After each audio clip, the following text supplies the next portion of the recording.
नमस्कार उज्जैन, मैं हूं आपके साथ सिमरन तिरवार। आप देख रहे हैं अभय न्यूज का 10 मई मंगलवार शाम का बुलेटिन। चलिए देखते हैं शहर की आज की कुछ खास खबरें। इस बुलेटिन के प्रायोजक है आरके डेवलपर्स। शानदार घर खरीदें अब अपने बजट में।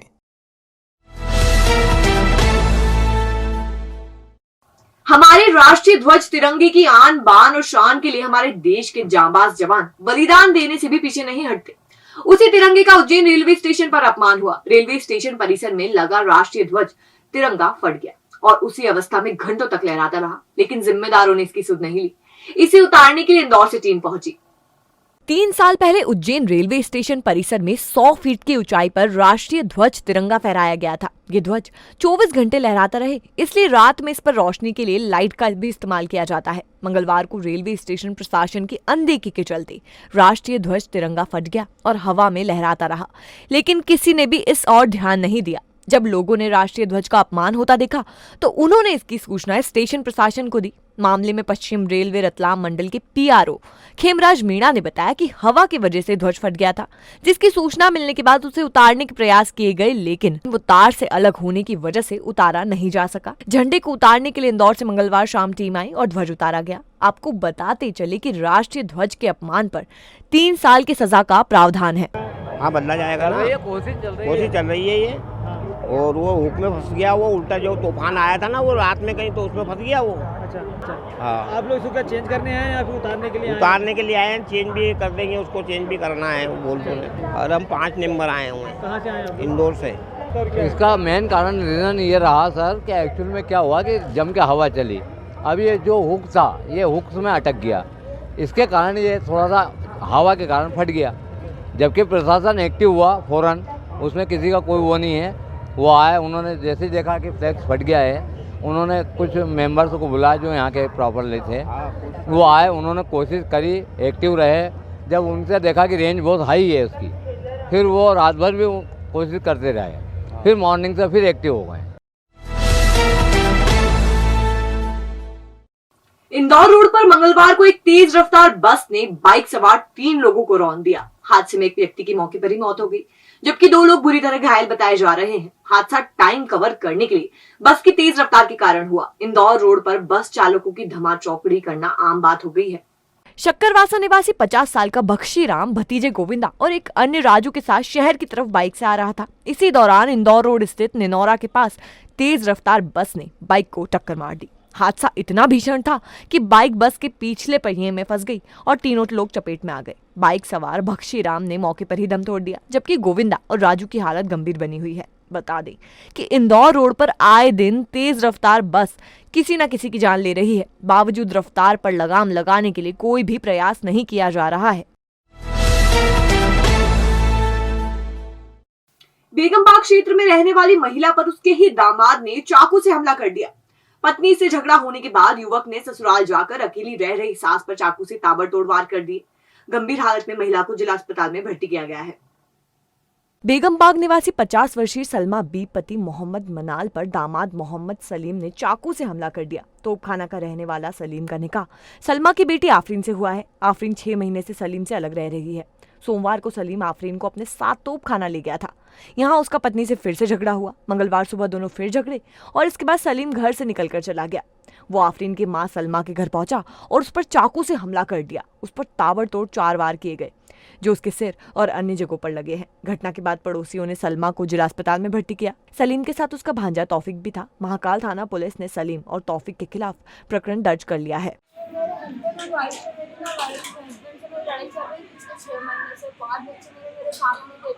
हम मुझे लड़ाई झगड़ा मारपीट करके आए थे ना, वो हमारे झगड़े हो रहे थे तो मम्मी को जाते हुए चाकू छुरी से और घर पे हमला कर दिया। उनके बेटे के लड़के के साथ में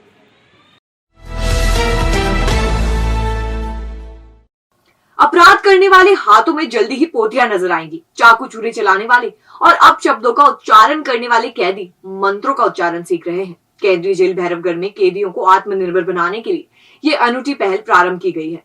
अखिल विश्व गायत्री परिवार केंद्रीय जेल में कैदियों को पुरोहित बनाने का प्रशिक्षण दे रहा है। 1 महीने का यह जन पुरोहित प्रशिक्षण शिविर प्रशिक्षण देने के लिए कोई क्राइटेरिया तय नहीं किया गया है। स्वेच्छा से कोई भी बंदी शिविर में शामिल होकर प्रशिक्षण प्राप्त कर सकता है। शिविर में रोजाना 3 घंटे की ट्रेनिंग दी जाएगी। इसके तहत बंदियों को मनुष्य जीवन में होने वाले सभी 16 संस्कारों की वैदिक रीति सिखाई जाएगी। 1 महीने में बंदी ये प्रशिक्षण हासिल कर लेंगे। अखिल विश्व गायत्री परिवार की 5 सदस्यीय टीम कैदियों को पुरोहित बनाने के लिए मंत्रों का उच्चारण सिखाएगी।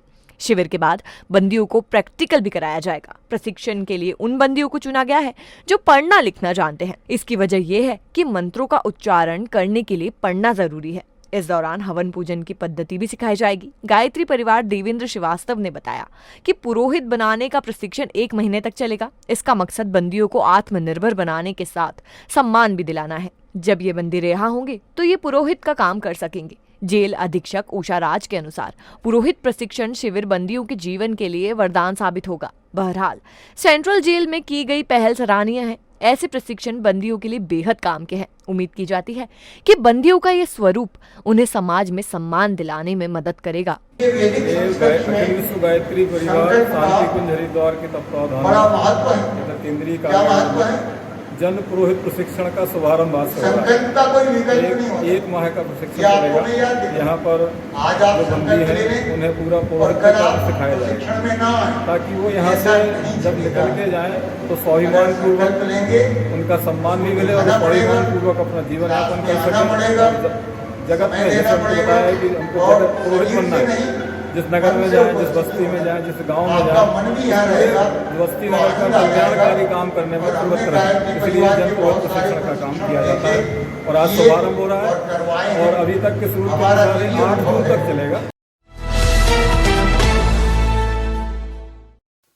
मई के दूसरे सप्ताह से सूरज आसमान से आग बरसाने पर तुला हुआ है। हाल ये है कि दिन के तापमान के साथ रात का तापमान भी कुलाचे बढ़ रहा है। मंगलवार का दिन सीजन का सबसे गर्म दिन रहा। दिन का तापमान 43.2 डिग्री पर पहुंच गया। रात भी बेहद तप रही है और न्यूनतम तापमान 27.5 डिग्री रिकॉर्ड किया गया। सूर्य देव अब लगातार हंटर बरसा रहे हैं। हाल ये है कि दोपहर में अंगारे बरस रहे हैं और रात में भी लोगों को चैन नहीं मिल रहा है। दोपहर में तो घरों से निकलना मुश्किल हो गया है। शासकीय जिवाजी वैधशाला के अनुसार मंगलवार को अधिकतम तापमान 43.2 डिग्री सेल्सियस दर्ज किया गया, जबकि न्यूनतम तापमान 27.5 डिग्री दर्ज किया गया। मौसम विभाग के राजेंद्र गुप्त के अनुसार आने वाले 2 दिनों में लू का तेज असर रहेगा। पाकिस्तान से आ रही हवाएं जम्मू कश्मीर के ऊपर ट्रफ के रूप में गुजर रही है। इसी प्रकार विदर्भ से लेकर कर्नाटक तक हवाओं में निरंतरता है। दक्षिण पूर्वी बंगाल की खाड़ी में अति निम्न दाब क्षेत्र सक्रिय है। शहर और आसपास के क्षेत्र में 11 मई को दिन का पारा 1 से 2 डिग्री बढ़ने के आसार हैं। 3 दिन बाद मौसम करवट लेगा। बादल छाने से कुछ राहत मिल सकती है। निश्चित जैसा हमने देखा कि कल जो अधिकतम तापमान था वो 43 डिग्री हो गया था, जो अभी तक का सबसे ज़्यादा था। आज रात का तापमान भी बढ़ के 27.5 डिग्री हो गया है। तो न्यूनतम और अधिकतम दोनों तापमान बढ़े हुए हैं। आज भी अभी 1:30 बजे हैं और 43 डिग्री तापमान आज का भी हो गया है। और गर्मी तो यहाँ का जो तापमान है वो उत्तर और दक्षिण की हवाओं से प्रभावित होता है। अगर वेस्टर्न डिस्टर्बेंस या उत्तरी हवाएं आएंगी तो जो उत्तर भारत की ठंडी हवाएं होती हैं इसके कारण तापमान कुछ कम हो जाता है, जो हम देखते हैं कि कुछ दिन अभी तापमान हमारा कम हो गया था। भतीजे की बारात में शामिल होकर दहेज का सामान लेकर लौट रहे फूफा की लोडिंग वाहन पलटने से मौत हो गई। हादसे में 2 अन्य लोग भी घायल हुए हैं। घायलों का इलाज निजी अस्पताल में चल रहा है। मौत के बाद शव को जिला अस्पताल लाया गया। खरोला बेरूगढ़ के निवासी 45 साल के बाबूलाल पिता केसर चौधरी 2 अन्य दोस्तों के साथ साले के बेटे की शादी में शामिल होने गए थे। भतीजे को दहेज में सामान मिला था। इसे वो एक पिकअप वाहन में रखवाकर खेड़ा कलारी लौट रहे थे। इसी दौरान आक्या फंटा के समीप पिकअप वाहन पलट गया। दुर्घटना में गंभीर घायल बाबूलाल को परिजनों ने प्राइवेट अस्पताल में भर्ती कराया, जहां उसकी मौत हो गई, जबकि पिकअप में सवार अन्य 2 गोपाल और विजय घायल हैं। मामला है हुआ गाड़ी पर जा रहे थे, मोती पिकअप वाहन से एक्सीडेंट हो गया। उन्हें के आगे आग किया। कहाँ पर जा रहे थे? हम नागदा जा रहे थे। क्या सामान था सर? पिकअप सामान था शादी का। गाड़ी पलटी खा गई। कितनी बजे रात को पलटी खाई? दिन में, फिर शाम की 4 बजे, 4-5 के बीच की बात। कितने जिन्हें घायल हुए, कितने की मौत हुई है? 2 घायल हो गए हैं, एक शांत हो।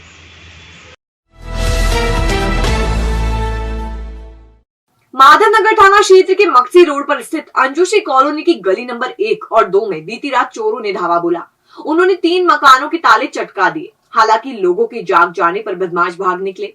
फिलहाल पुलिस में मामले की रिपोर्ट भी दर्ज नहीं करवाई गई है।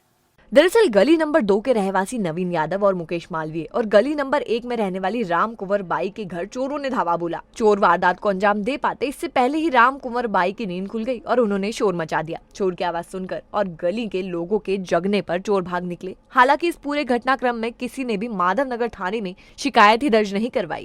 3 लड़के थे और मेरा दरवाजा खोल के और है ना मैं चिल्लाई ना, जब भागे अपने मालूम इधर पास का भी दरवाजा और ताला तोड़ दिया, यहाँ का ताला काट के और ताला वहाँ फेंक के गए और पीछे भी है ना वो तो दूसरे का ताला तोड़ गए और कोई के वो पंडित जी की तो दरवाजा लगा गए कुंडी अंदर। मेरा तो दरवाजा लगा था, पता नहीं कैसे खोला उन लोगों ने, सोनू का दरवाजा खुला छोड़ गए। Glamour beauty salon cosmetic and jewellery, जहां आप पाएंगे प्रोफेशनल फीमेल आर्टिस्ट द्वारा party makeup, bridal makeup, facial, manicure, pedicure, hair treatment, skin treatment, साथ ही ब्रांडेड कॉस्मेटिक और ज्वेलरी न्यूनतम शुल्क पर। पार्लर ट्रेनिंग और परफेक्ट होने पर जॉब की भी guarantee. Opening offer keratin hair spa, cosmetics और ज्वेलरी पर 40% की छूट। तो आज ही विजिट करें अब नए स्वरूप में। हमारा नया पता 93 गोंदा चौकी, गुरु मंदिर के पास, उज्जैन। नगर निगम की लाख कोशिशों के बावजूद सड़कों से आवारा मवेशी कम होने का नाम नहीं ले रहे हैं। पवासा में मवेशियों के चक्कर में 2 युवक घायल हो गए। उन्हें उपचार के लिए जिला अस्पताल में भर्ती किया गया है। दरअसल पवासा में रहने वाले 35 वर्षीय लोकेश पिता मुन्ना लाल मंगलवार सुबह कार से जा रहे थे। इसी दौरान पवासा के पास गाय को बचाने में उनकी कार डिवाइडर से जा टकराई। दुर्घटना में स्टीयरिंग सीने से टकराने के चलते उन्हें गंभीर चोट पहुंची। घायल को जिला अस्पताल में भर्ती कराया गया है। जा रहा था रास्ते में अचानक गाड़ी चला था, गाय आई तो गाय को बचाने का मेरी गाड़ी खुलने से टकरा गई।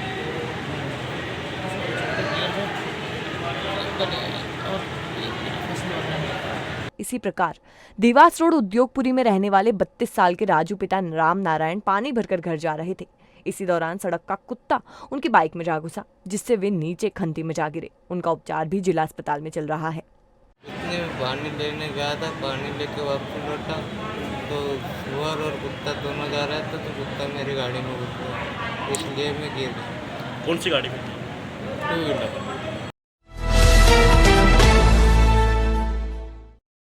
बुखार आने पर पिता के साथ उपचार के लिए अस्पताल जा रही 5 साल की मासूम दुर्घटना में घायल हो गई है। इसी प्रकार अंधेरे की वजह से गड्ढे में गिरकर 8वीं की छात्रा के दोनों हाथ टूट गए। घायल को जिला अस्पताल ले जाया गया है। डेल्ची निवासी मुकेश मालवीय इंदौर रोड पंत पिपलई में परिवार के साथ ईंट भट्टे पर मजदूरी करते हैं। बीती रात वे 5 वर्षीय बेटी संध्या को बुखार आने पर जिला अस्पताल में उपचार के लिए जा रहे थे।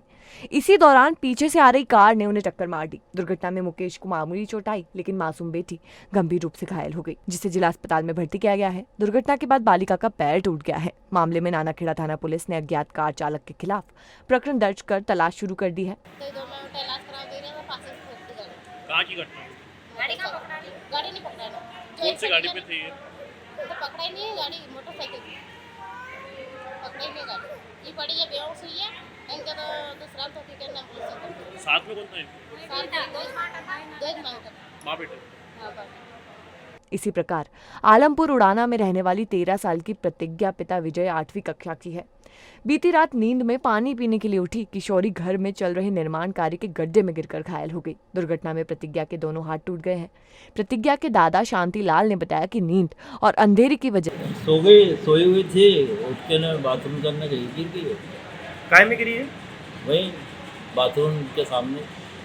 क्या गड्ढा वगैरह कुछ था क्या? नहीं, गड्ढा नहीं, सामने गिरी, पैर फिसल गया। पैर फिसल गया। और अब खबरें दे दनादन। नागदा से मान कार्यक्रम में शामिल होकर बड़नगर लौट रहा 32 साल का सुरेश पिता किशन हादसे का शिकार हो गया। घटना के वक्त वो नशे में था और उसे ये तक याद नहीं कि किस गाड़ी ने टक्कर मारी। घायल को जिला अस्पताल में भर्ती किया गया है। देवास गेट पर मजदूरी करने वाले 30 साल के राजेश पिता जगदीश के साथ अज्ञात युवकों ने मारपीट की और करीब 2000 रुपए छीन लिए। राजेश ने बताया कि युवक उसे मजदूरी के बहाने ले गए थे, जंगल में ले जाकर मारपीट की और पैसे छीन लिए। राजेश को जिला अस्पताल में उपचार दिया जा रहा है। चंद्रावतीगंज में रहने वाले 70 वर्षीय सत्यनारायण पिता राम शर्मा ने बीती रात कीटनाशक खा लिया। सुबह उन्हें गंभीर हालत में जिला अस्पताल में भर्ती कराया गया। बेटे राकेश ने बताया कि घटना के वक्त पिता घर पर अकेले थे। वो और उनका परिवार बहन के मकान के उद्घाटन में शामिल होने शाजापुर गए थे। सुबह घर पहुंचे तो जानकारी मिली, जिसके बाद पुलिस को सूचना दी गई। मंगलवार को कलेक्टर आशीष सिंह ने जन सुनवाई की। इस दौरान उन्होंने 150 मामलों की सुनवाई की, जिन्हें आगे की कार्रवाई के लिए संबंधित अधिकारियों को सौंपने के आदेश जारी कर दिए गए हैं। जिला एवं सत्र न्यायाधीश आर.के. वाणी साहब के निर्देशन में एडीआर सेंटर में पैरालीगल वॉलंटियर्स की मासिक बैठक एवं विधिक साक्षरता शिविर आयोजित की गई। इसमें सरकारी योजनाओं का प्रचार प्रसार करने के बजाय 14 मई को होने वाले नेशनल लोक अदालत का अधिक से अधिक प्रचार प्रसार करने पर जोर दिया गया। जिला विधिक सहायता अधिकारी चंद्रेश मंडलोई ने पीएलवी को विधिक सेवा प्राधिकरण की योजनाओं के संचालन की रूपरेखा बताई। तो ये थी उज्जैन शहर की आज की कुछ ताजा खबरें। कल फिर मिलेंगे इसी समय। नमस्कार।